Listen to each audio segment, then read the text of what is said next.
నా ఒక ఊరు ఉంటుంది. ఆ ఊర్లో ఒక 4-5 పెద్ద మనుషులు ఉంటారు. ఏ ఊర్లో కూడా ఉంటారు కదా. అయితే వాళ్ళ దగ్గర కుక్కలు ఉంటాయి, మనిషికి ఒక కుక్కలు. అయితే ఒకరోజు రాత్రిపూట కుక్కలు పొట్లాడుకుంటా అవి ఒక బోడ బావిలో పడతాయి. ఆ ఊర్లో ఒకటే బావి ఉంటుండే, అది మంచినీళ్ళ బావి. దానికి పైన గోడ కట్టింది లేదు. 6 కుక్కలు దాంట్లో పడిపోతాయి. కుక్కలు పడిపోగానే పొద్దున్న లేస్తారు, చూస్తారు ఎవరు కుక్కలు ఆలోచిస్తారు. అవన్నీ పెద్ద మనుషుల కుక్కలు ఉన్నాయి చూస్తారు. ఎట్లా పోయి మరి ఎట్లా అని చేస్తారు. పెద్ద మనుషులు చూస్తారు, ఈ కుక్కలు బాయిలో పడ్డాయి, ఎట్లా మరి ఏం సంగతి. ఆయన ఎవరు కుక్కలు బాయిలో పడ్డాయి, ఎవరు నీళ్ళు తాగద్దు అని దండోర ఇస్తారు. దండోర అని మళ్ళీ కొంచెం సేపటికి, అరే ఇది ఇట్లా కాదు, ఇది ఊరికి ఒకటే మంచిగా బావి ఉన్నది కదా, ఇది పోలీస్ స్టేషన్ ఇన్ఫర్మేషన్ ఇవ్వాలా అని పోలీసులకు చెప్పి పోలీసులు వస్తారు. వాళ్ళు వస్తారు, చూస్తారు, అన్నీ చూస్తారు, పంచనామా చేస్తారు, అన్నీ చేస్తారు, వెళ్ళిపోతారు. ఏడున్నాయి కుక్కలు, బాయిలనే ఉన్నాయి కుక్కలు. మళ్ళా ఇంకో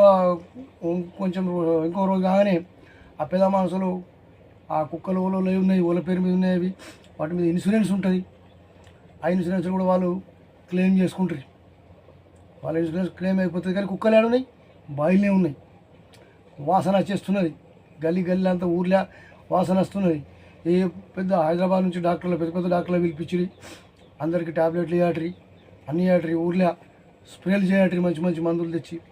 కానీ కుక్కలు ఏడున్నాయి, బాయిల్నే ఉన్నాయి. అంటే ఎన్ని ప్రయత్నాలు చేసినా, ఏం చేసినా బయటనే చేస్తున్నారు. కానీ కుక్కల్ని బయటకు తీసే ప్రయత్నం ఎవరు చేస్తలేరు. అప్పుడు ఆ ఊరు ఎక్కడ బాగుంటుంది అంటే, అన్న ఊరంటే ఈ శరీరం, ఈ దేహమే ఒక ఊరు. ఆ కుక్కలే మనలోని అరిషడ్ వర్గములు. ఈ అరిషడ్ వర్గములకు ఎప్పుడు అణిగి ఉంచితేనే ఈ మనిషి బాగుంటాడు. అంటే ఈ గ్రామం, ఈ ఊరు బాగుంటుంది. ఊళ్ళో పెద్ద మనుషులు అంటే ఎవరా? జ్ఞానేంద్రియములే ఊరికి పెద్ద మనుషులు. ఆ పెద్ద మనుషులే తప్పులు అడగ నడిచినప్పుడు ఇక ఈ శరీరంలో ఉన్న మిగతా ఇంద్రియములన్నీ వృధాయే. అన్న ఇది చెప్తే ఒక పెద్ద కథలాగా అనిపిస్తుంది, కానీ ఇది కథ కాదు. ఈ మానవ శరీరం గురించి నేను చెప్తున్నా.